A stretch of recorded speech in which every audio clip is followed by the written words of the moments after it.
તો વરસાદના કારણે ચોક્કસથી કાળઝાળ ગરમીમાંથી રાહત મળી, પણ જનજીવન પણ અસ્તવ્યસ્ત થયું છે। રાજ્યમાં 116 રસ્તાઓ વાહન વ્યવહાર માટે બંધ થયા છે। 3 સ્ટેટ હાઈવે, 29 પંચાયત હસ્તકના રસ્તાઓ બંધ છે।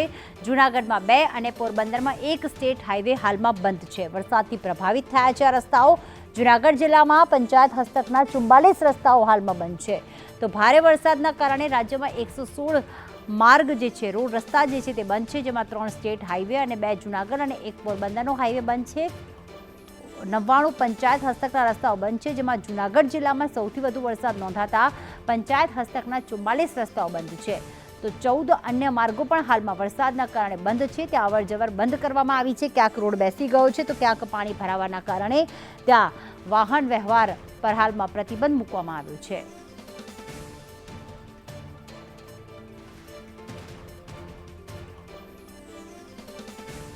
તો ખાસ અલગ અલગ સ્ટેટ હાઈવે અને જૂનાગઢમાં 2 સ્ટેટ હાઈવે, અન્ય 3 સ્ટેટ હાઈવે અને સાથે જ પંચાયત હસ્તકના 44 રસ્તા જૂનાગઢ જિલ્લામાં બંધ।